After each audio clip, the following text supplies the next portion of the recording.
Breaking Bad fans rejoice. Schrader is here. Really, the mythical homebrew of Walter White's DEA agent brother-in-law, Hank Schrader, is a reality.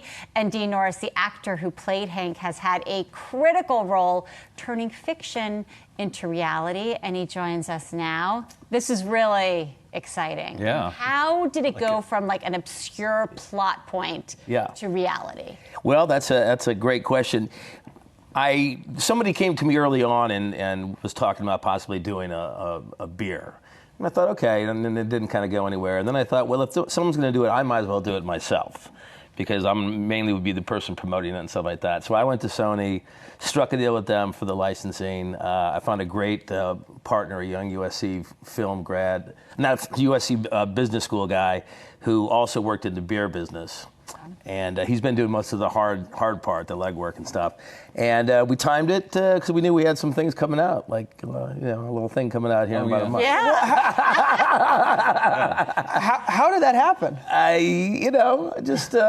That's how Hollywood works. We have some inside info. It's the opposite of how that works, right? All of a sudden, it's one day. It's like it's done. We already shot it. Yeah. Can you tell us anything about it? I couldn't tell you a single thing about it, but you'll find out in a month. So. Okay. Yeah. But we can expect to see Hank? I can't say anything. You can't say that. You can't say that because so stressful. I mean, it's too much. So this is much more exciting than Dunder Mifflin paper. Yeah. Which is a real thing. Is it a real thing? Yeah. Yeah, I was wondering. I didn't know that. Yeah, It did not catch in the popular culture wave exactly, did it? Aaron Paul and Bryan Cranston have some mezcal tequila that they're... I believe they do, yeah. Tequila coming out. Yeah. Are we supposed to drink these at the same time? You can drink them at the same time. You can use one as a chaser. You can, as long as you drink them or buy them.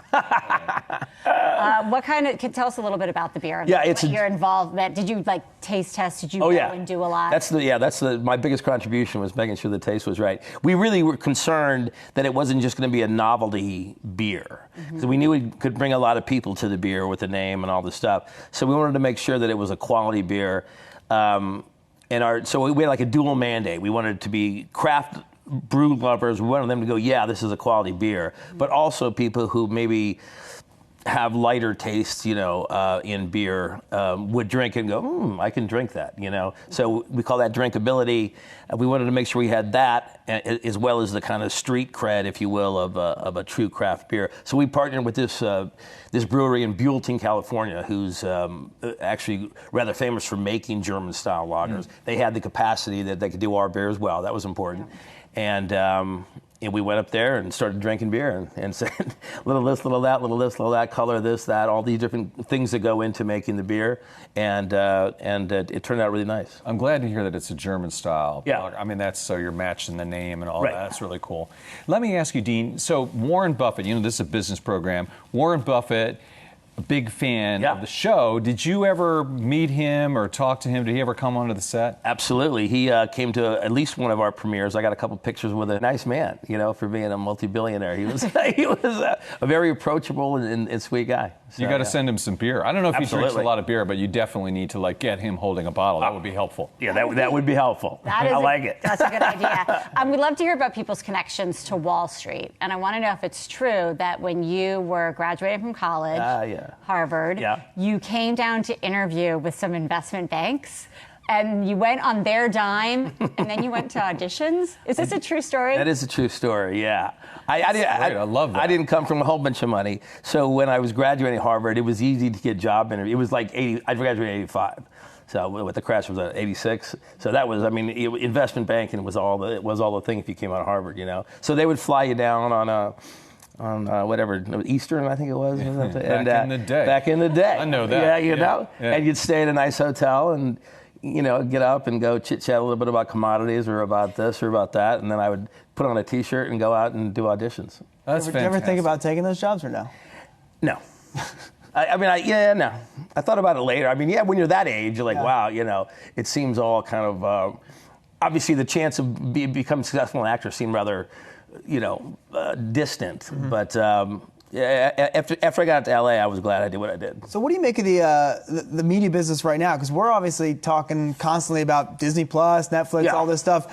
You guys, Breaking Bad kind of came up in a time when there was a lot of great TV on some of these cable channels. As an actor, what does the landscape seem like to you right now? Well, it's fantastic. It's a great time to be an actor or a content provider. Right. You know, if you teach your kids to be writers, because there's so much places that they can get employed nowadays. But we actually, Netflix made us as much as we helped make Netflix. At one point, we were 30% of Netflix's streaming.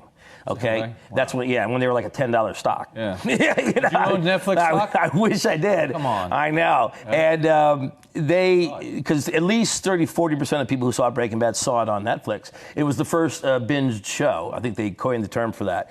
So at some point, I remember we got a kind of a note from AMC saying, "Stop talking about Netflix," because we love them because they helped us. And to this day, TV shows now are like books. I mean, there's a new group of college kids who will get to college and binge Breaking Bad for the first time every year for the next however many years. Hey, the sun's not going to see itself at 6 a.m. after 8 straight episodes of Breaking Bad. Let me tell you. But people wonder, Dean, whether there's peak content, too much. I mean, it's great. I've talked to other friends who are writers and people directing shows. They're like, "This is great," and some of these people are not so talented. Right. It's like it's just, it's that market.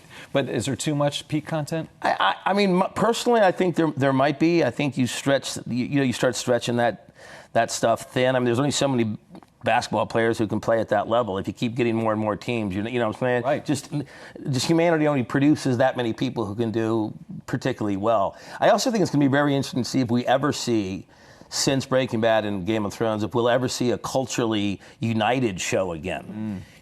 Because of the fact that everyone watched it on Sunday night. Is that ever going to happen again? I don't know. Maybe they'll go back to that. Maybe the streaming people will go back to releasing it once a week or something like that. Because, it's different when you see a show and everyone sees it at a different time. It doesn't have quite the impact. People will come into work, on Mondays and talk about GOT. Right? I mean, and that's a cool water cooler, and then you got FOMO. Right. Because you didn't, so that gets more people into it. Right. Right? Yeah. It's kind of a cool cultural phenomenon, like you're saying. Yeah, I just don't know if we're going to have those again, though, because of the streaming stuff. So. Right. Well, let's hope so. At least we'll have some beer to drink. Beer to drink. When's this no coming out? matter what. It literally came out of the tank today. The first day we released it today. It's on craftshack.com, which is a online a beer seller. Craft as in craftbrewshack.com. So we'll be in Costco, New Mexico. Before the movie. Costco. Naturally. My favorite store. My In favorite New Mexico, store. the show's favorite state. Yeah, my favorite store too. So it's going to be there, and then people can order it. They can order it, and if it does well there, we'll take it to other Costco's, and we have a deal up in Canada with 400 stores, and we have all of California now covered with distributorships and stuff. So you never know what an acting gig will bring you, and in this case, it's brought you a beer line. There you go. Dean Norris, thank you so much for coming by, and Thank you. Andy Serwer, thank you. Have a great Thank you. evening. Thanks a lot.